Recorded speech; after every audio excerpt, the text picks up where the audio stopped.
दोस्तों आज जो कॉमिक्स हम पढ़े उसका नाम है इच्छाधारी नागिन। ये गोयल कॉमिक्स वालों की कहानी है, तो पढ़ते हैं इसको। इच्छाधारी नागिन। हरिपुर गांव से बाहर एक छोटी सी कुटिया में एक बूढ़ी अपनी जवान पुत्री के साथ रहा करती थी। बुढ़िया के पास दो दुधारू गाय थी, जिनका दूध निकालकर रूपा एक बड़े मटके में भरकर हरिपुर गांव में बेचने निकल जाती। दूध ले लो दूध। गांव के जमींदार ठाकुर देवराज के घर भी रूपा ही दूध पहुंचाती थी। ले आई दूध छोकरी, उधर रख दो इसे। जी ठाकुर साहिब। इसी तरह बुढ़िया का और रूपा का गुजर बसर हो रहा था। एक दिन की बात है, हरिनगर में खूब जोरों से वर्षा हुई। आसमान से मूसलाधार पानी गिर रहा था, मगर ऐसे में भी रूपा ठाकुर के घर जा रही थी। अगर ठाकुर के घर दूध न पहुंचा तो वो नाराज होगा। बारिश में भीगती रूपा ठाकुर के वेली पहुंची। हे भगवान, ये बारिश क्या करके रहेगी। वह तेजी से हवेली में घुस गई। अरे यहाँ तो कोई भी नहीं है। लगता बारिश से बचने के लिए सब अपने अपने कमरे में जाकर बैठ गए होंगे। ऐसा करती हूँ, इसे रसोई में जाकर दूध रख आती हूँ। ऐसा सोचकर रूपा रसोई की तरफ बढ़ी, मगर तभी उसे एक चीख सुनाई दी। अरे, ये चीख तो शायद इस कमरे से आई है, देखना चाहिए। रूपा उस कमरे की तरफ गई जिधर से आवाज आई थी। शायद यही कमरा है। हाँ, यही है। इसमें से किसी के बोलने की आवाज भी आ रही है। झांक कर देखती हूँ। रूपा ने कमरे में झांक कर देखा तो अंदर का दृश्य देखकर उसके रोंगटे खड़े हो गए। उसके हाथ से दूध का घड़ा निकलकर जमीन की तरफ बढ़ गया। हाय! घड़े के गिरने से जो आवाज पैदा हुई, उससे ठाकुर का ध्यान उसकी तरफ चला गया। कौन है? तभी उसे सामने रूपा दिखाई दी। ठाकुर बुरी तरह चौंक गया। अरे, ये लड़की! पकड़ लो इसे, इसने हमें हत्या करते देख लिया है। रूपा जैसे सोते से जागी। वह एकदम पलटकर भागी। पकड़ो इसे। ओह! मगर वह ज्यादा दूर न भाग सकी। लड़की को पकड़ लिया। ओह! तभी ठाकुर साहब भी उनके पास पहुंचे। क्यों री लड़की, तूने क्या देखा? मैंने कुछ नहीं देखा हुजूर, कुछ नहीं देखा। इसकी बातों पर ना जाओ ठाकुर साहब। इस लड़की ने सब कुछ देखा है। यह हमें मरवा सकती है। खत्म कर दो इसे। और अगले पल ठाकुर के हाथ में चाकू चमका और नहीं नहीं, मुझे मत मारो, मैंने कुछ भी नहीं देखा। और दूसरे क्षण खुच और खून के छींटों से ठाकुर का चेहरा ना उठा। कुछ ही पलों में रूपा का निर्जीव शरीर हवा में झूल गया। ले जाओ इसकी लाश को और ठिकाने लगा दो। वो दोनों लाश को उठाकर हवेली से बाहर निकल आए। और इसी बारिश में पास ही लगने वाले जंगल में एक विशाल पेड़ टूट पड़ा और उस पेड़ का विशाल तना नीचे ही बनी इच्छाधारी नागिन की बांबी पर जा गिरा। फलस्वरूप बांबी भी तहस नहस हो गई। फलस्वरूप एक मोटी टहनी के नीचे इच्छाधारी नागिन का शरीर आ गया। बारिश और भी तेज हो गई। जंगल की भयानकता और भी बढ़ती चली गई। इस लड़की की लाश को यहीं फेंक देते हैं, किसी को पता भी नहीं चलेगा। और ये गई लाश, चलो वापिस। और दोनों लाश को वहीं फेंककर वापस चल दिए। मगर यह सब पेड़ के नीचे आधी दबी इच्छाधारी नागिन देख रही थी। अरे, ये एक मनुष्य की लाश को फेंक कर गए हैं।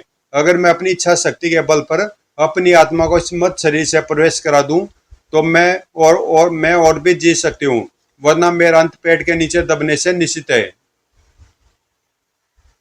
ऐसा सोचकर उस नागिन ने अपनी आत्मा को रूपा के शरीर में प्रवेश करा दिया। इधर रूपा का शरीर जीवित उठा, उधर पेट के नीचे दबे सांप का शरीर मृत हो गया। अब रूपा के शरीर पर इच्छाधारी नागिन का पूरा अधिकार था। मुझे अब अपने साथियों के बीच चलना चाहिए। फिर रूपा का शरीर धीरे धीरे नागिन में परिवर्तित होने लगा। अब पहले जहां रूपा खड़ी थी, अब वहां नागिन थी। और नागिन फिर एक तरफ रह गई तथा अपने अन्य साथियों से जा मिली। इस प्रकार कभी नागिन बनकर और कभी रूपा बनकर अन्य नागों के साथ रहने लगी। उधर रूपा की बुढ़िया माँ का रूपा की याद में रो रो कर बुरा हाल था। वह पागलों की तरह रूपा को गली गली ढूंढती फिरती है। हाय मेरी रूपा कहीं नहीं जा सकती, वह अभी कुछ देकर वापस आती होगी।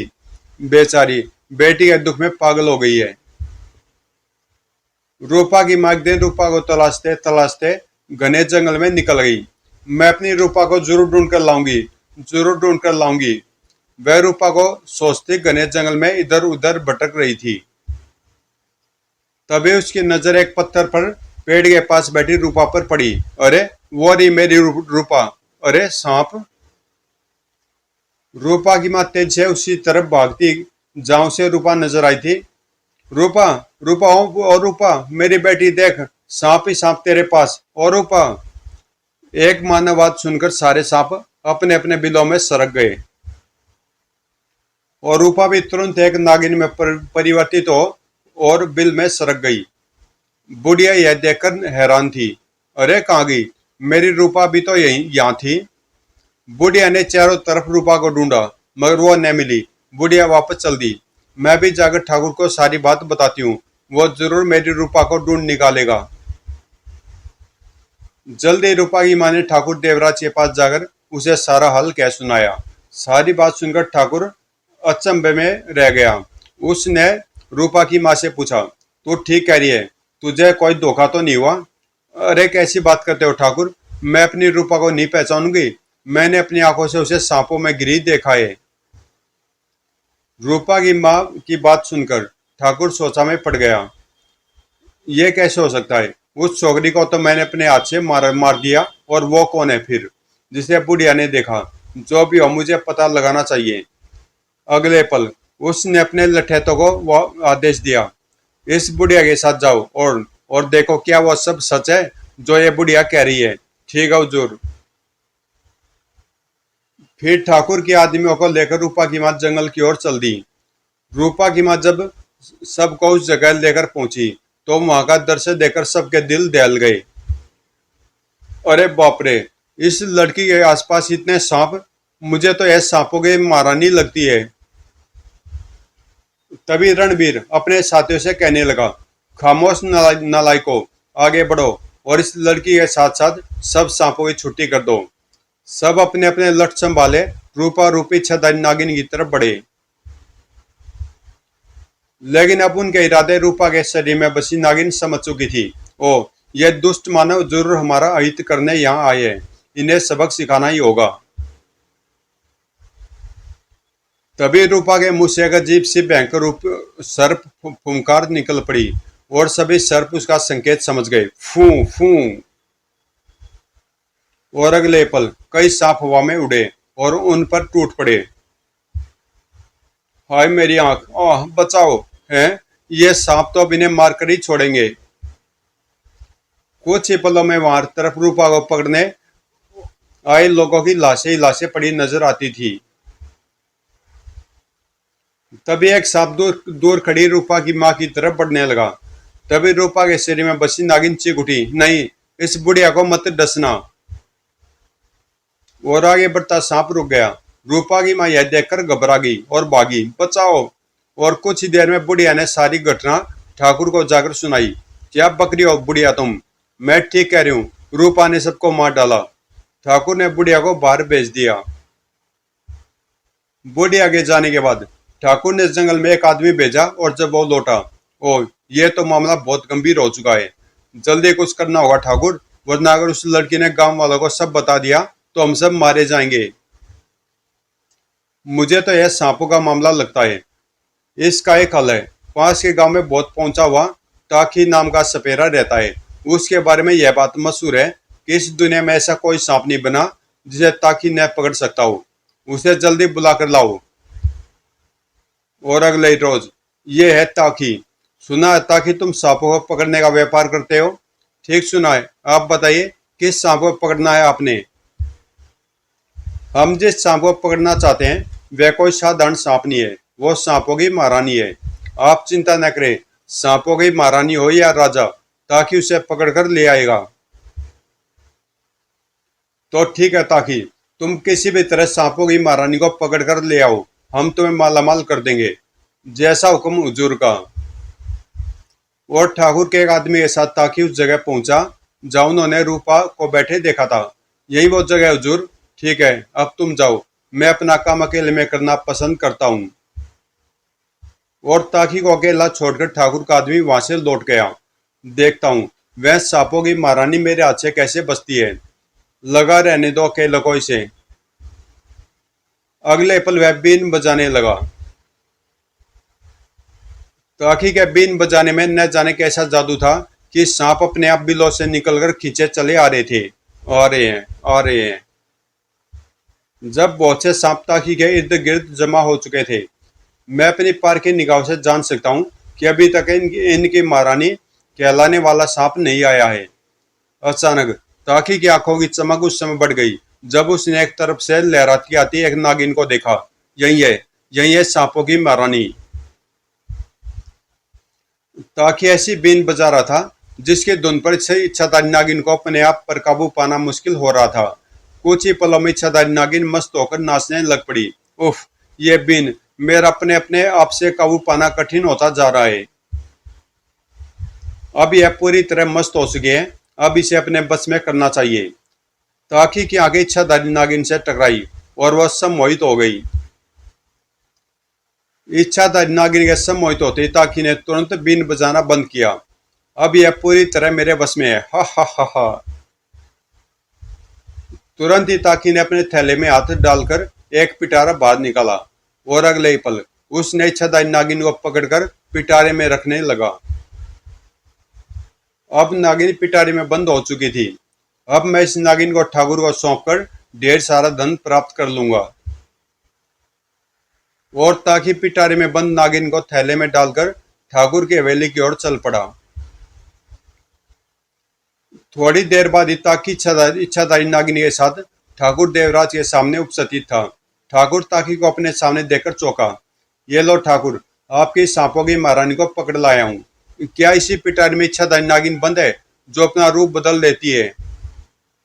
हाँ ठाकुर, यही वह इच्छाधारी नागिन है। अब लाओ मेरा इनाम। ठीक है ताकि, तुम इसे अपने हाथों से समाप्त कर दो। अभी हम तुम्हें तुम्हारा इनाम देते हैं। अभी ताकि अपने मंत्रों बल से इच्छाधारी नागिन के पिटारे को जलाकर भस्म करता, उससे पहले ठाकुर का सेवक बोल पड़ा। ठहरो ताकि, इस बात का क्या सबूत है कि तुम्हारे पास की यही वह नागिन है जो अपना रूप इस गांव की लड़की रूपा जैसा बना लेती है? यह ठीक कह रहा है ताकि, क्या तुम हमें ऐसा कोई प्रमाण दे सकते हो जिससे यह प्रमाणित हो सके कि जो नागिन तुम लेकर आए हो वह वही इच्छाधारी नागिन है जिसकी हमें आवश्यकता है? ठाकुर की बात सुनकर ताकि आग बबूला उठा। ठाकुर, अगर ताकि आपसे कह रहा है कि यही वो इच्छाधारी नागिन है तो यह वह सत्य बोल रहा है। मैं कभी झूठ नहीं बोलता। हम मानते हैं ताकि, लेकिन अगर तुम इच्छाधारी नागिन को उस रूप में ले आओ जैसा कि हम चाहते हैं तो हम तुम्हें इनाम दोगुना देंगे। यानी आप चाहते हैं कि मैं इसे रूपा के रूप में आपके सामने प्रकट करूं? हाँ, यह संभव है क्योंकि फिर मुझे इसकी सारी इच्छा ताकतें मुझको इसको वापस करनी होगी जो मैंने इससे छीन ली थी। तभी तो यह मेरे काबू में है ठाकुर। और अब अगर इसको सारी इच्छा शक्तियां वापस मिल गई तो अनर्थ हो जाएगा। यह नागिन हमारे लिए खतरनाक हो सकती है। यानी तुम फिर नागिन पर काबू नहीं पा सकते? नहीं, ये बात नहीं है। आप ताकि को नहीं जानते। आज तक इस दुनिया में ऐसी नागिन पैदा नहीं हुई जिसे ताकि न बस में कर सके। फिर तो तुम वही करो ताकि जो मैं तुमसे कह रहा हूँ, समझे? ठीक है ठाकुर, आप चाहते हैं तो आपकी बात मान लेता हूँ। ताकि अब बेबस था। ताकि ने पिटारे का ढक्कन खोला। अगले पल ताकि की आंखों से किरणें निकलकर नागिन की आंखों से जा टकराई। खतरा तो है, परिणाम भी तो दोगुना मिलेगा। और अब इच्छा शक्तियां उस नागिन में प्रवेश कर चुकी थी और देखते देखते उसका रूप रूपा के रूप में बदलने लगा। रूपा का असली रूप देख ठाकुर चिल्ला उठा। हाँ, यही है, खत्म कर डालो इसको जल्दी। ताकि का हाथ तुरंत अपने थैले में चला गया और जब बाहर निकला तो उसकी मुट्ठी में राख भरी हुई थी। उसके बाद ताकि ने मंत्र पढ़ने के बाद राख हवा में उछाल दी। ताकि के हाथ से निकलने वाली राख एक गोले का रूप धारण कर चुकी थी जिसे देखते रूपा पीछे हटती चली गई। ओह, तो ये सपेरा मुझे समाप्त करना चाहता है, मगर अब मेरी सारी इच्छा शक्ति वापस आ चुकी हैं। और अगले पल रूपा के मुंह से विष अग्नि निकली और उस राख के गोले को भस्म कर डाला। अब मैं इनके हाथ आने वाली नहीं। रूपा के मुंह से आग निकलती देख रूपा के मुंह से आग निकलती देख चुकने के बाद सभी घबरा गए। उफ, यह तो अब सचमुच खतरनाक हो गई है। इसको वश में करने के लिए मुझे अपनी बीन की सहायता लेनी होगी। ऐसा सोचकर ताकि ने अपनी बीन कमर से निकाली, मगर अब तो इच्छाधारी नागिन सब जान चुकी थी। ओह, अगर यह दुष्ट सपेरा अपनी बीन प्राप्त करने में सफल हो गया तो यह मुझे फिर अपने वश में कर लेगा। मुझे इसे रोकना चाहिए। अगले पल रूपा के हाथों से नाग निकलकर ताकि की तरफ बढ़े। शायद ये नाग इसे रोक ही ले। और अगले ही पल, अभी से पहले की ताकि कुछ करता, रूपा एक झटके से ताकि के पास पहुंच गई। नहीं, अब तेरा अंत आ चुका दुष्ट। और दूसरे क्षण उसने अपने तीखे दांत ताकि की गर्दन में गड़ा दिए। ओह नहीं। और ताकि हमेशा के लिए शांत हो चुका था। अब रूपा ठाकुर व उसके साथी की ओर पलटी। ठाकुर और उसके साथी ने फौरन भागने की कोशिश की, लेकिन उनके पीछे रूपा द्वारा छोड़ा एक विशाल अजगर सांप लग चुका था। भागो ठाकुर भागो। हाँ, भाग रहा हूं। और फिर उस अजगर सांप ने उनको रस्सी की तरह बांध डाला। धीरे धीरे चलती रूपा उनके करीब पहुंची। तुमने मुझे ताकि से पकड़कर बुलाया, शायद इसलिए कि मैं गांव वालों का हित करूं, पर मैं वचन देती हूँ ठाकुर, मैं गांव में किसी को नुकसान नहीं पहुंचाऊंगी। और अगले क्षण रूपा ने उन दोनों को बंधन मुक्त कर दिया। मैं तुम्हें भी नुकसान नहीं पहुंचाना चाहती। और इतना कहकर वो मुड़ी और वापस चल दी। ठाकुर सोच रहा था, लेकिन मैं तुम्हें दोबारा जिंदा नहीं जाने दूंगा। अभी वो जंगल में पहुंची थी कि उसे सामने अपनी हमशक्ल लड़की खड़ी नजर आई। नागरानी, मैं रूपा की आत्मा हूँ, जिसका शरीर तुमने धारण किया हुआ है। जिन लोगों को तुम छोड़कर आ रही हो, उन्होंने मेरी हत्या की थी, इसीलिए मैं तुमसे मिलने आई हूँ। ये दुष्ट लोग हैं, न जाने इनसे कितनी रूपा मरी हो। जब तक तुम इनसे बदला नहीं ले लेती, मेरी आत्मा यूं ही भटकती रहेगी। रूपा की बात सुनकर नागिन सब जान गई। ओह, तो ये बात है जिसके लिए ये मनुष्य मेरी जान के पीछे पड़े हैं, समझी। लेकिन अब इच्छाधारी नागिन ठाकुर को सबक सिखाना चाहती थी। अब मैं ठाकुर को जिंदा नहीं छोड़ूंगी, अब नहीं बचेगा। उधर हवेली में ठाकुर और उसका साथी शस्त्रों वाले कमरे में पहुंच चुके थे। अब हमें रिवॉल्वरें हमेशा अपने पास रखनी चाहिए, जहां भी वो मिले बस खात्मा कर डालो उसका। तभी ठाकुर को पास लटका चाकू नजर आया। ये चाकू देखते हो, यह वही चाकू है जिससे मैंने रूपा की हत्या की थी। तभी ठाकुर के साथी की निगाह दरवाजे पर गई। ठाकुर, रूपा नागिन। ठाकुर चिल्लाया, गोली चलाओ, बचने न पाए। धोएं धोएं धोएं। लेकिन अब रूपा का शरीर सलावे की तरह नागिन में बदल चुका था। धोएं धोएं। और अगले पल नागिन अपनी जगह से उठी और हवा में लहराई। धोएं धोएं। और इस क्षण भर में नागिन के मुंह से 4 सांप निकल चुके थे। धोएं धोएं। और दूसरे क्षण 2 सांपों ने उनकी रिवॉल्वरों को कब्जे में लिया। सांप सांप। और 2 सांप ऊपर से 2 तलवारों के साथ प्रकट हुए। और अगले क्षण तलवारें ठाकुर तथा उसके साथी के शरीरों में समा चुकी थी। खच खच। और दोनों का अंत हो चुका था। नागिन यह सब देख रही थी। धड़ाम धड़ाम। और इस प्रकार इच्छाधारी नागिन रूपा का बदला ले चुकी थी। और रूपा की आत्मा को जरूर शांति अवश्य मिलेगी। और फिर वो जैसे हवेली से बाहर आई, उसे रूपा की बुढ़िया माँ मिल गई। रूपा, मेरी रूपा, तू कहाँ चली गई थी? रूपा तो अपनी बूढ़ी माँ को छोड़कर कहाँ चली गई थी?